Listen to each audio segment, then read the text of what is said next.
All right, everybody, welcome to another beautiful conference here at the Life School. Today, we're uniting leaders that are creating lasting legacy with the work that they're doing in the world and the contribution that they're making. Thank you so much to all my amazing speakers for joining us. And thank you always for watching one of our Life School events and connecting with people from all over the world. This is the beauty of uniting together. And before I start bringing on our amazing speakers onto our virtual stage today in the effort to help you level up to the next level, I would like to remind you that this event was brought to you by the Life School, who helps purpose-driven leaders to build a legacy company that does good in the world through the operations of branding, marketing, sales, systems, and team. Our vision is to empower purpose-driven business leaders to use their life's purpose through legacy entrepreneurship. Our mission is to become the most impactful global community in purposeful entrepreneurship. And then lastly, our mission is, or our values, I should say, are community connection, service, and contribution. So without further ado, we're going to have a very natural conversation here at the Life School. I'm all about speaking from the heart, whatever message comes through. I personally don't like anything that's prepared. If if my amazing speakers do all this amazing work out there in the world, then of course that they can, speak about the topics that they're able to help others create transformations with in their sleep, right? Because if it's our mission, if it's our purpose, we obviously live and breathe the work that we do. So without further ado, I would love to start and introduce or invite my first speaker on to our spotlighted stage. I'll spotlight you very shortly. Here, Andrea Maxim. Andrea, I just figured out you're connecting from Canada today. Thank you Yes. so much for coming on and welcome. And thank you for your time beforehand and kind of opening up this beautiful conference and panel today. Can you maybe start with sharing a few of the most meaningful moments that led you to the work that you're doing out there in the world? Yes. So I am a naturopathic doctor here in Ontario, Canada. I've been for almost 15 years and then developed into a master mindset coach and trainer. And what I have loved along this amazing business journey for myself is the levels of growing to six figures on my own, and then the levels of growing into multiple six figures while onboarding a team, and what it's like to then step into that CEO role, team leader role, where now you have employees that are banking on you to keep them busy and to keep them safe inside the confines of the team dynamic. And now with the mindset piece, it's been such a beautiful thing for me to work with visionaries and really uncover what the mindset blockers are. What are the limiting beliefs that are existing where logically this is what we want, and at the unconscious level, we are repelling the beautiful life that we can create. So I am just thrilled to be here with you and the fellow panelists. And I think today's going to be a really amazing conversation. Well, thank you so much for sharing that. I love the work that you're doing in the world because mindset is everything, right? That's where everything begins. That could block us from the success that we are looking for as entrepreneurs, as everybody that really goes through the stages of, I guess, entrepreneurship, at the highest level, solopreneur, entrepreneur, and then CEO. So, Andrea, that would be my question for you. How has that role of, I guess, transitory role from solopreneur to entrepreneur, wherever you are with the size of your team or how you've been able to navigate that. How has that been for you? What kind of lessons have you learned along the way that maybe you could share with us? Yeah. So I was that, gung ho individual who thought I could do it all. That was working 6 days a week. And I happened to be the one in my family that makes the babies. So as soon as I gave birth to my two daughters now, the moment where everything shifted for me was I was leaving first thing in the morning. I would go to work. I'd have my laptop open, do my thing, see my patients, come home, sit at the dining table, open my laptop, and work until 9, 10 o'clock at night. And my children were 1 and 3 at the time. And I was coming home angry, frustrated, don't bother me, just living in this bubble. And so Aria, my eldest, was, she's like, hey, mom, just wanted to say hello. And of course, being in the zone, laptop open, I was like, I don't have time for this. I'm working. And my husband, Scott, pulled me aside in that moment. He said, Aria just walked up to me and said, why is mom mad all the time? When do you think mom is going to be available to play? And he said, you have to figure this out. And so in that moment, it was, talk about mindset, everything just shifted right in that moment. And I knew I had to stop thinking I was the unicorn, that I was the one who's going to be able to do all the things and wear all the hats, and instantly sought out mentors to help me onboard my very first employee. And so I was able to duplicate myself 5 different times with 5 different employees. And that became really fun. All of a sudden, I had my time back. I literally went from working 60 hours a week to working 10 or 15, maybe 20 if I wanted to. And that was my first instance in really appreciating what teams can provide you. And then I had to learn to be a CEO and properly manage them and use data and KPIs and instead of my emotions, because we all have been there where we feel someone isn't performing and then we go back to the data. And so stepping into that level was just, it was tough. It was 3 months of like not sleeping, anxiety, wanting to like go puke in a bucket until I finally got that settled. And then it was just about scaling and growth from there. And in fact, I've actually now minimized my team so that the team members that are totally invested in my vision are the only ones that I'm working with now. So we have a small but mighty team. And that was also a big learning lesson of, hiring slow, firing fast. And so now everything just feels set for the next level. Yeah.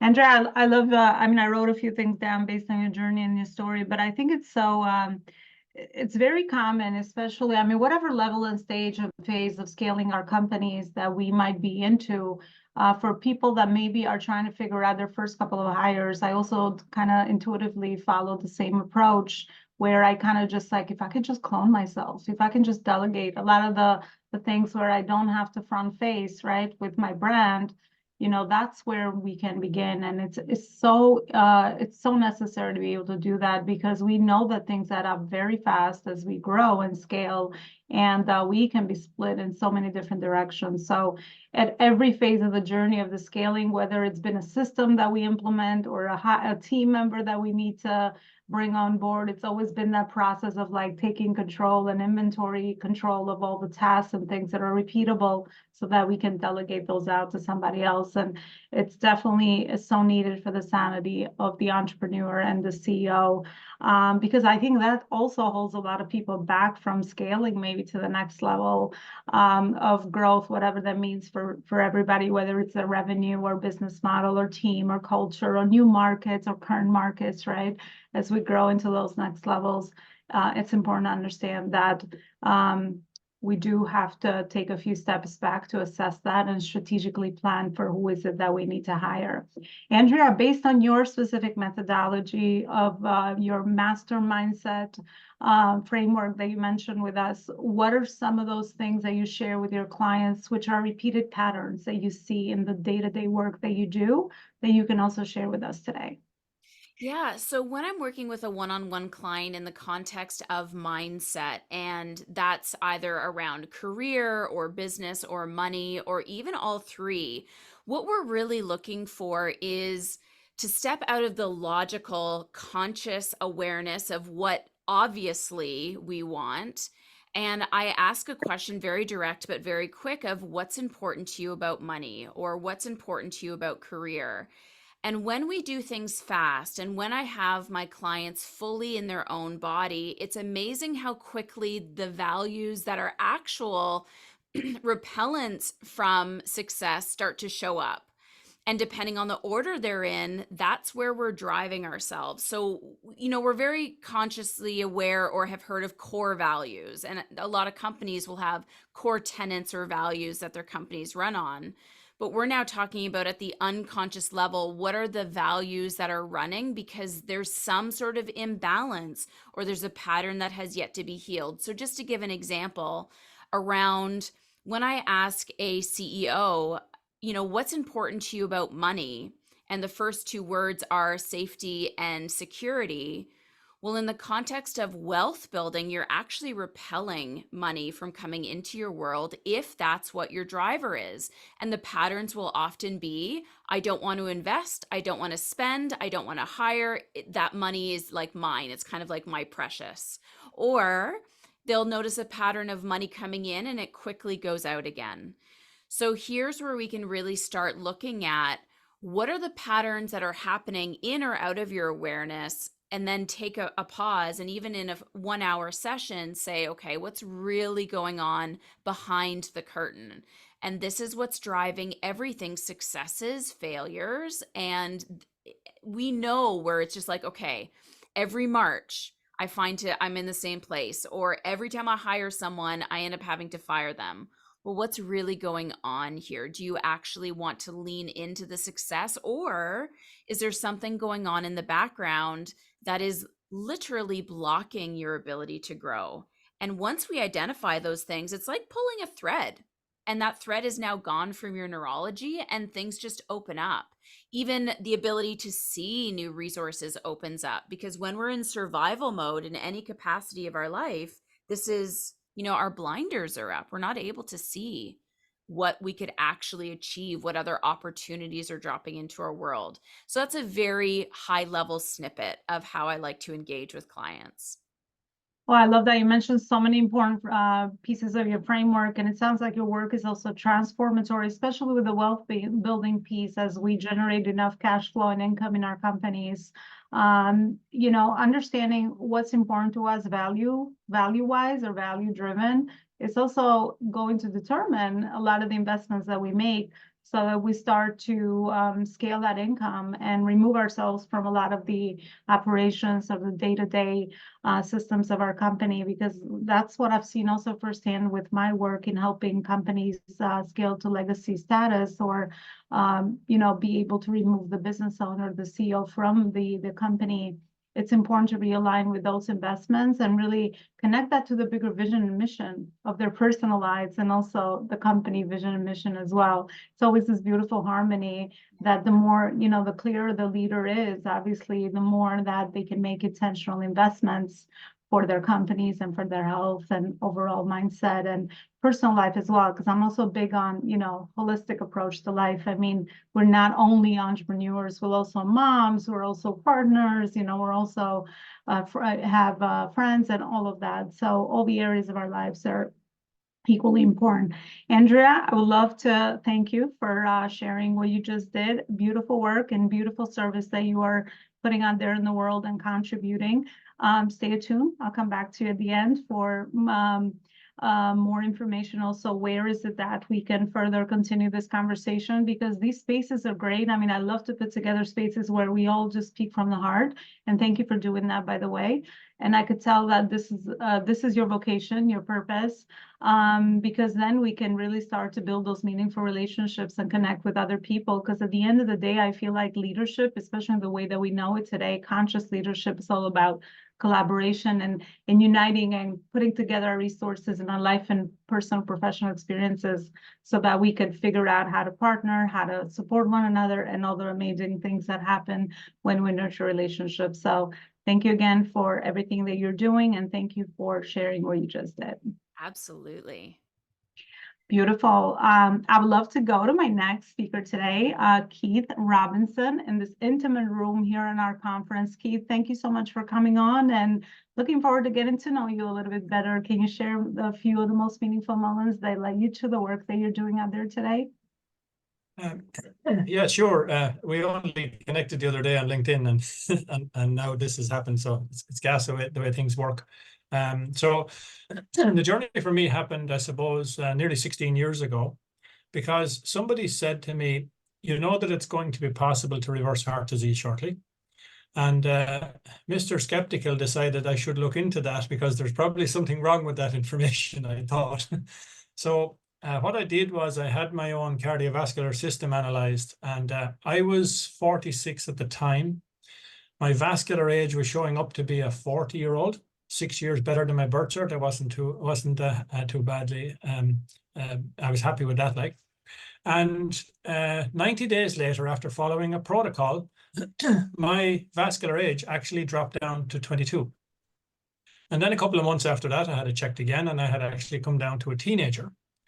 So that was basically all the proof I needed that it was possible to clean the cardiovascular system and restore blood flow to all parts of the body.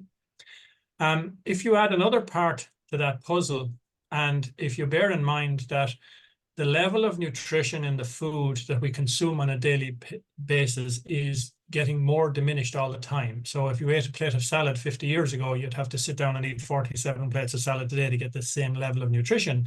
If you take that into consideration, the lack of blood flow in the body and the lack of nutrition for the body to work on repairing it itself at a cellular level. So there was 3 parts to the puzzle of what I did. I gave my body the fuel it needed to massively increase nitric oxide, but I also gave the body two particular very, very strong supplements, live raw berries and live raw greens, sorry. This was supplying the body with the missing nutrition. And what I started to see happen was people who had all sorts of different ailments starting to correct themselves. And a very good friend of mine who actually had multiple sclerosis to the point where he had no feeling in the left side of his body at all, no feeling in his right hand or right foot, and lesions on his brain, he followed the same protocol. And over the space of a year, he eliminated every symptom of his MS. And a follow-up brain scan showed the lesions even went from his brain. So when you're seeing things like this happen, and then the numerous amount of cases that I've actually been involved in where I've given people this information, they have ran with it, and we have watched the most amazing things happen for people where they were told nothing could be done for them. We actually, even a lady in Dublin, we helped her eliminate her HIV over a 6-month period. Another lady I was helping with a condition called lupus, she sorted that out over a 6-month period. We've seen people work their way off dialysis because they clean their own kidneys. We've seen people, men who had issues with erectile dysfunction, sort that out. And the oldest gentleman we saw sorting that was 92.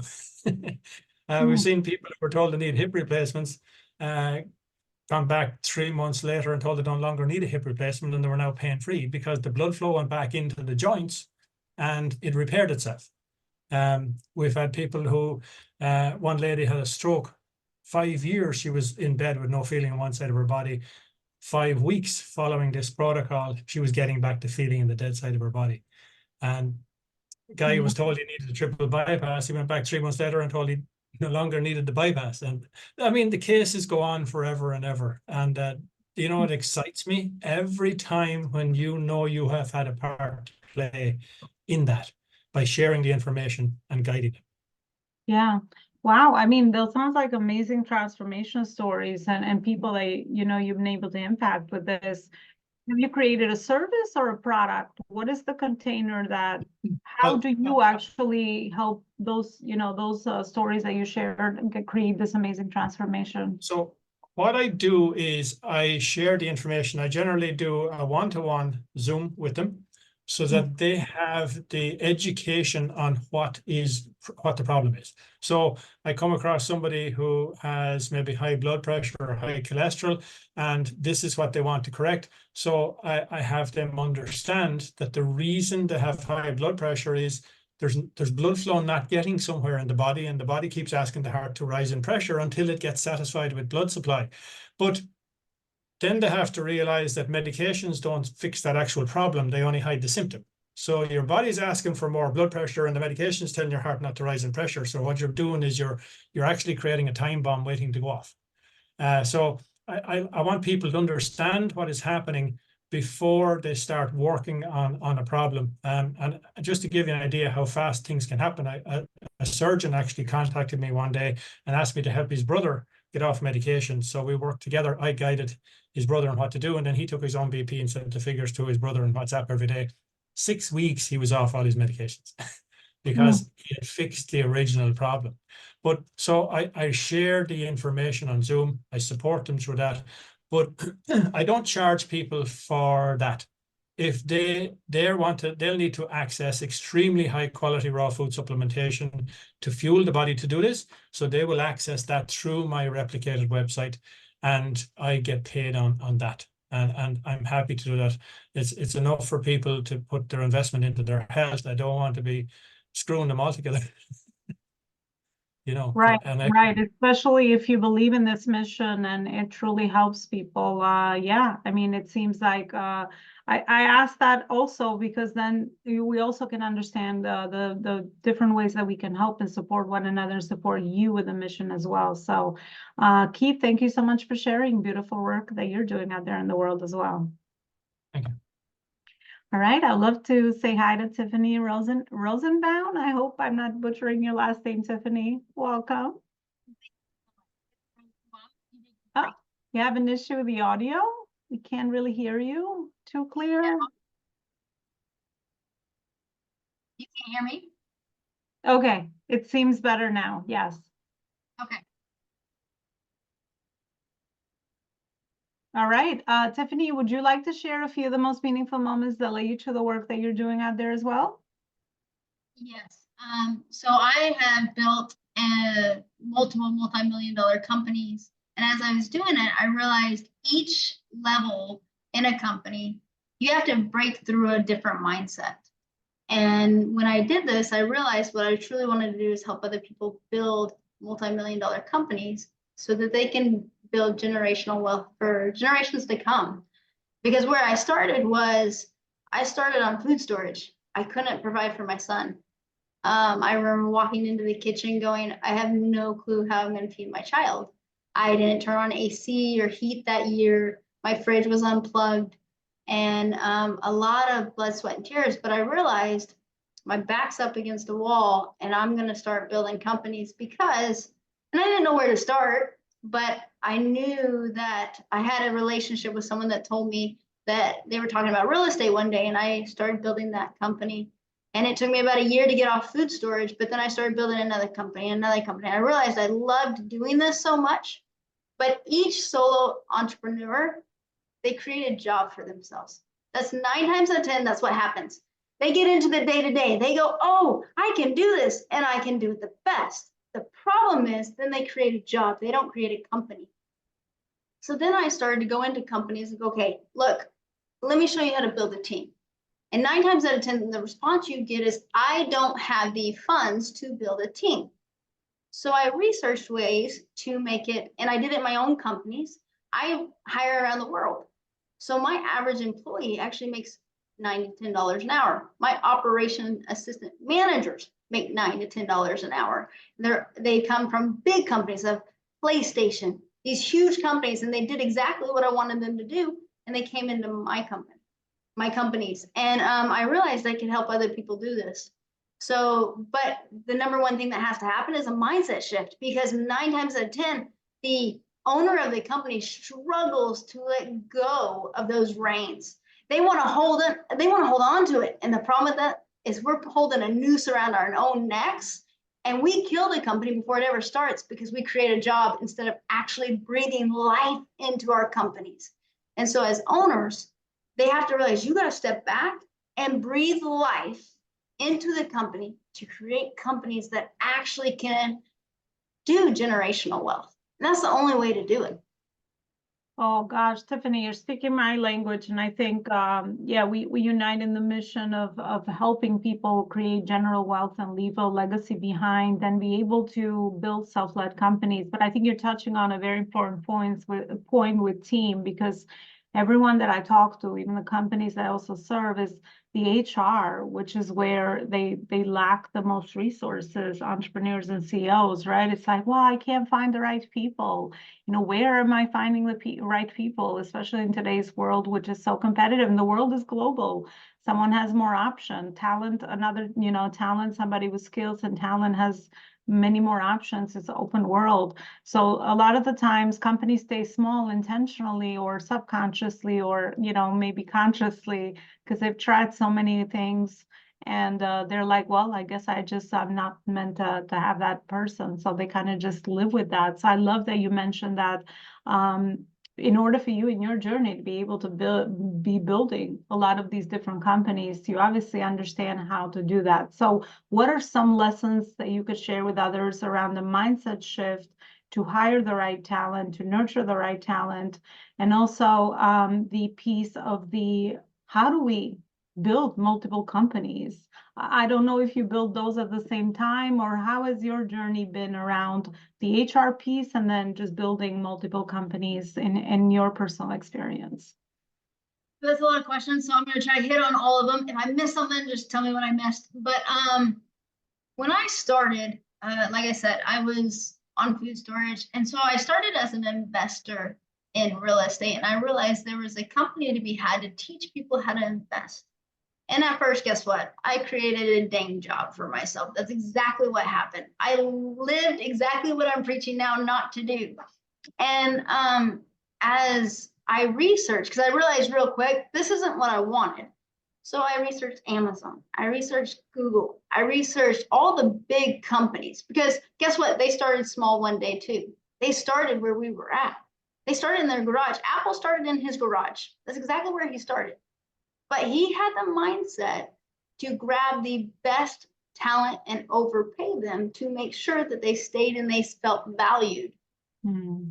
And so not all of us have the capital that they have. So that's why I go overseas a lot of times, and you can get the best quality applicants overseas as well.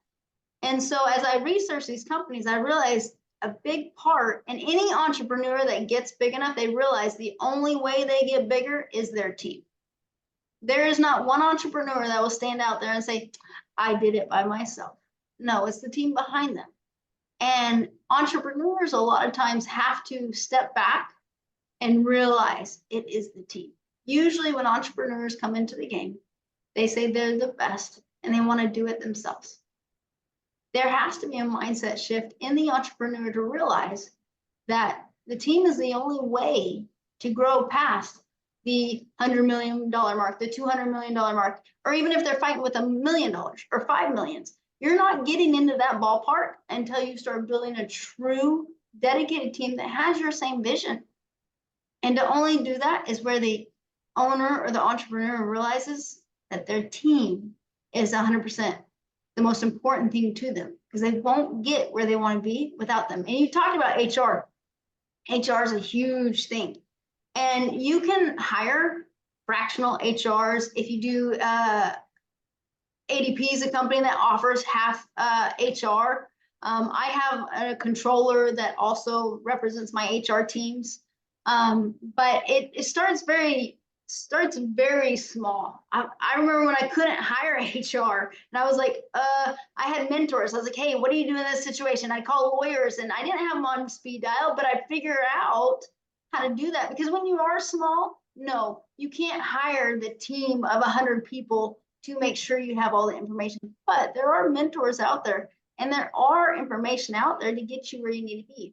If you can't have a lawyer on your team yet, call a lawyer. Make sure that you're doing things 100% by the book. I remember my worst hire.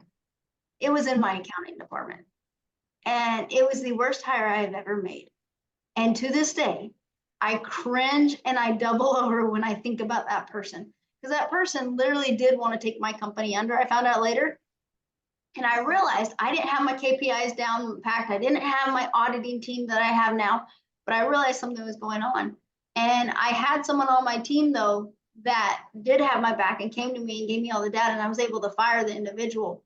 But I realized real quick after that experience, okay, this isn't how companies run.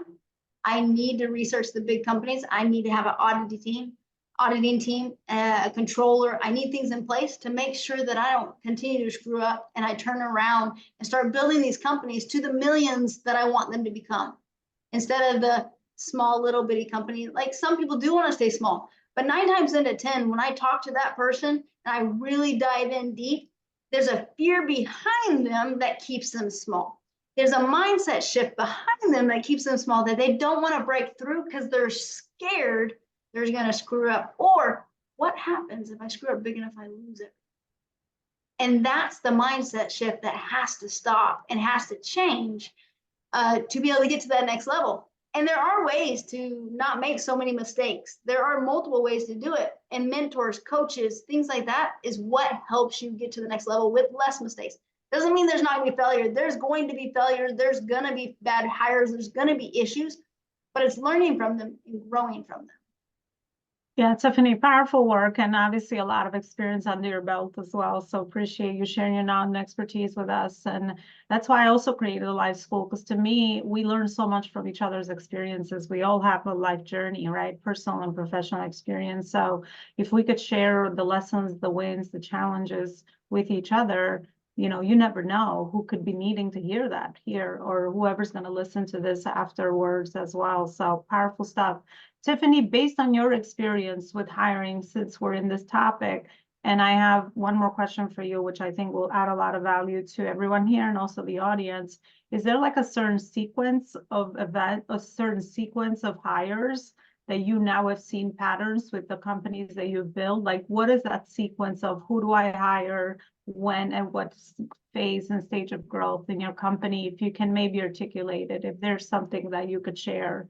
Obviously, you know, everyone is different and, you know, the needs of the companies are different and all of that. But what have you seen as patterns? Because I'm sure you've done this over and over. And, you know, we all know that a lot of stuff repeats. So. Business is business, but each company is going to be completely different. In essence, how I started my maintenance company, I looked at the P&L to figure out what bottom line of what I'm spending most money on. And I'm like, who am I contracting most? And how is this, you know, how can I make money on it? So it was a plumber. So I hired a plumber. And so then I started a maintenance company for that. But for my real estate companies and my other companies, the problem is you're a marketing company. In every company, you're a marketing company, and then you do something with that marketing company. If you're not marketing and bringing in referrals or money, then your company is dying essentially. So you've got to be networking and marketing all the time. So I would say a BDM, a business development manager, is very high up there, because once you get that off your plate, you grow when you're gone. If you're not growing while you're gone, then guess what? You have put a noose around your neck and you're not going to grow. And when you're not growing, you're essentially dying in companies, because you're going to churn clients. It just happens. And so you're a marketing company. So in my real estate firm, it's always been very big. I didn't do it right at first, but really quickly I realized, I kind of need that if we're going to continue to grow and grow when I'm gone. So a BDM was very quickly a marketing director, make sure I always have that, but also you have to make sure your operations. So marketing and operations comes hand in hand, because if marketing is happening, but you don't have an operations team to handle it, then you got problems there. So I would say BDM and someone on the operations side to make sure they can handle the leads that are coming in. And if you're bringing in leads, you have the money. But what people have to realize, their bottom line is going to change every time you hire someone. Meaning, guess what? Your net income is going to go down a little bit, but then you have the people to be able to build it back up. And that's a process. With every big company, when they hire, guess what? Their bottom line shrinks just a little bit, but then you build it back up to a certain point and then you hire. And hiring has to happen before you get that noose around your neck. You have to hire before you actually need it. So at all my companies, we are always hiring. I have ads out on a daily basis. I no longer take them down. It's important. Yeah, Tiffany, powerful, amazing. I love it. Look at the bottom line, and that cycle repeats. I don't think I've ever heard it, and you know, anywhere said like that, because a lot of us that have not been to the other side, we don't always know. But I know something for sure with everything in life. There's cycles and processes that always repeat, right? There's other people that build businesses, no matter how unique that you think yours is. It's a repeatable process. I love it. And then network and market and a BDM. That's a great focus for sure, because that's another big pain point for entrepreneurs and CEOs and business owners, that if you don't move, nothing moves, right? So that's the cloning piece that we talked about with Andrea. Get a business development manager, and then always have the harmony between your marketing and your operations, and that streamline that you mentioned as well. Tiffany, my last question for you, because again, you have so much experience, and I think this would also add a lot of value. If we're looking to build wealth, generational wealth, and we're looking to invest maybe in our first company, that we want to also go into the role of an investor. What kind of value should we be looking for? Where should we begin with figuring out whether that's a great opportunity for us or not, or whether we can create a win-win for both parties? If you're going to invest in a company, I'd be saying be very careful. If you're going to become an investor and you want to create generational wealth, I start with real estate. And I have a company that helps people to do that. But the reason why I say with real estate is you can work it if you need to work it, if you don't have the funds to hire a management company. But also, it continues to give you, it's like a golden goose. It keeps on giving you the egg. And I've built up a real estate firm, a lot of real estate myself I invest in because of the fact I know what it gives people. And the first thing that has to happen though, and I hate to say this, but people have to learn how to live beneath their means. And that's the first step. The problem is we see social media, we see what everybody gives each other or what everybody has, and they go on one vacation and they post it for a year and it sounds like they're on vacation 24/7. I'm not against that. I think that's great, but people have to filter it and go, what can I handle? And what is my financial responsibility? And if people, I am 100% very important. I talk to everybody, you should be saving to be able to invest 20%. If you can do more than that, do more than that. If you can't, start with 20%. And you got to start working on being able to invest because we all have jobs. I run companies. It's a job still because I got to look at numbers and things like that. But on the side, you should have a wheel of investments that just feeds you. And I teach this to all my clients. I don't care if you're a business owner or whatever. You better be setting aside money on a monthly, weekly basis so that every month you're also investing a certain amount. Because real estate keeps giving. And I truly believe that there's other ways to make money, invest in companies, things like that. But I always say start with real estate because it's easy, it's simple. It is a mindset shift because the biggest thing I find is people are scared to death to jump because they don't know what's on the other side. And so that's why we do hold people's hands in one of my company all the way through to make sure that they just receive a check every month. Yeah. Well, Tiffany, thank you also for the amazing wisdom that you share with us and the amazing work that you're doing out there in the world. I would love to have you back and all of you have you all back because I really think that we just start these conversations, right? And there's so much wisdom and knowledge that we all have. And through sharing it, it's just like anything. Unless we share knowledge and expertise, then people don't know how we can actually support them or how we can even partner together. So I want to thank all my amazing speakers today as we end the event. For all their knowledge and expertise. And I'd love to go back to each one of them and ask them actually a final question. So Andrea, I'll go back to you. If you have a book, if you've authored a book, can you tell us what is the book about and the title of that? And if not, you can recommend a book that has really had has had a great impact on you. And also, where is it that we can continue to further this conversation beyond just this space today? So I have authored a book. Now my book is written for the health space. It's called Maximized Health, and you can actually get a free downloadable copy on my website. To find me, it would be at the Andrea Maxim on Instagram. That is where I play. You can just DM me, say you're coming from this talk. And with regards to a book that really impacted me, for myself, it was the 15 Steps to Conscious Leadership. I think that's what the book title is. And Atomic Habits were the ones that I really, really loved. And that helped me kind of get my priorities straight and really investigate, okay, from even a habit perspective, why is this challenging for me? And that kind of brought me into the whole mindset piece as well. Okay, beautiful. And you also shared where is it that we can further connect with you, right? Yes, on Instagram at the Andrea Maxim is where I play the most. Beautiful. I will tag everyone also so that you'll make sure you add your links. And I also encourage next steps and conversations after this event as well. All right, I'd love to go to you next, Keith. Is that the same book question? Same book question. If you've authored one, share it. I don't read books. You don't read any books. Okay, so where do you get your knowledge from? What can you share with us? Well, there is one book that actually might be worth people getting. It's called No More Heart Disease: How Nitric Oxide Can Prevent and Even Reverse Heart Attack and Stroke.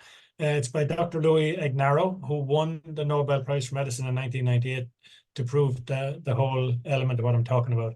So that's a book that actually gives people a really good understanding, and it gives case studies and everything in there. But as I said, I'm not a reader myself. Okay, thank you. Thank you for sharing that. And I know that we initially connected on LinkedIn, so you're also on LinkedIn with your first and last name. Do you have a website, any other place where you have great resources for people to check out? In the chat there, I'm after putting all ways to connect with me: LinkedIn, Facebook, and a mobile number for WhatsApp or Telegram, or whatever way anyone would like to message me, connect, or whatever. And then I'll arrange a Zoom call with them if they wish. Okay, sounds good. Thanks so much, Keith and Tiffany. Again, thank you for having me on. As for the books, I read a lot now. I used to hate it. Actually, I couldn't read as a kid. It was actually a very self-esteem issue for me when I was a little child because I couldn't read. I sucked at it, but I read about a book a week now, and I highly recommend it. But Andrea, you said Atomic Habits. I have to say that again. It's an amazing book. I think habits in life are huge. I'm actually doing 75 hard right now, if anybody's heard of that, because it's a mindset shift in the brain. And we have to go outside of our bounds on a daily basis. We have to push our limits, and that's huge. But I would say if you're looking for other books, I'm reading right now The Experience of Starbucks. If you have a company, if you have a company, read Culture Code as a company. That one's huge. I'd say the Dare to Lead is a big one, and I'll give you one more. It's depending on what you're doing in your company, but As a Man Thinketh. For the accounting side, Simple Numbers is huge. Any company needs to read Simple Numbers for your accounting to truly understand it. But sorry, I have a lot of books. I get into them now. So. Yeah, well, I mean, yeah, become the same story as you. I also didn't always love reading, but then once you get started and you understand, like, you know, how important it is, and it opens up your visions and awareness, then it just becomes one of those things that you always do to learn and grow. Tiffany, where is it that we can further connect with you? You can find me. I put in the chat all my social media handles, but probably Instagram, Tiffany _ Rosenbaum _. But I truly believe that everybody should be getting a PhD in whatever they're doing in life. Doesn't mean you have to go to school for it, but you got to learn to be able to get to that level. So. Yeah. The school of life, always learning and growing, and entrepreneurship is absolutely that vehicle that we always leverage, and it's the hidden, you know, it's a hidden personal development school in the yes, you're gonna get knocked down.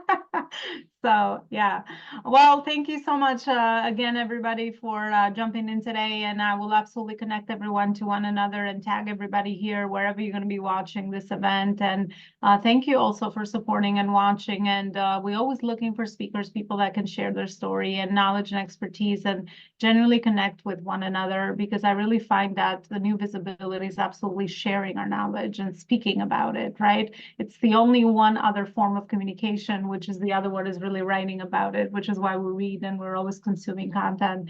But I appreciate your time today, and I appreciate you always supporting. We also have a community expert program here at the Life School, and I want to play a video for you if you'd like to stick around. Thank you again, and I'll see you in the future events that we do here at the Life School. Bye, everybody. Thank you. Thank you. Bye. I invite you to be one of our community experts for our biggest global community of purpose-driven entrepreneurs and CEOs who are led by purpose, and of course also learn how to align their profits in their companies and in their businesses. Their legacy through entrepreneurship is really their way, their vocation, in how they actually get to do more good in the world. In our Community Expert C-Suite program, we have included amazing benefits for you as a purpose-driven entrepreneur, where in our audience of over 30,000 purpose-driven entrepreneurs, I warmly introduce you to high-level quality connections that can help you collaborate, further advance your cause and also align your purpose and your profit as well.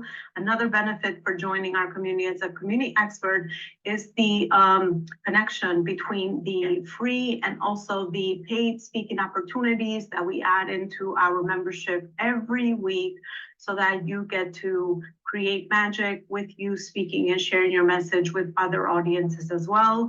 This way, leveraging a lot of those high-level relationships to grow your own business and to be able to speak alongside the amazing work that you are doing on the day-to-day. We also invite you to our twice-a-year conferences. You'll be one of our keynote speakers as part of the community benefits, where of course you get visibility, showcasing the work that you're doing, but also being able to connect further with amazing purpose-driven entrepreneurs. Another benefit of being a member in the community is that you get to be featured in our monthly magazine, and you get to be a contributor to our magazine as well. And then lastly, of course, you get to participate in our community speaking events that we host every week inside our community, so that you can further share your message, but also, most importantly, be able to constantly connect to amazing people that you can add to your network to further nurture those relationships and form amazing strategic partnerships in the long-term growing of your business as well. In order to find out more information and ways to join our community expert program, feel free to go to my website, elonaloparicoaching.com/events, and you'll be able to get more information around some of these benefits, but also new benefits that we're always adding to our community expert program, so that again, you can align yourself with the right community that's going to support you, but also most importantly, help you nurture and grow your purpose and your profit as well this year. Thank you so much for watching, and I'll see you with another episode.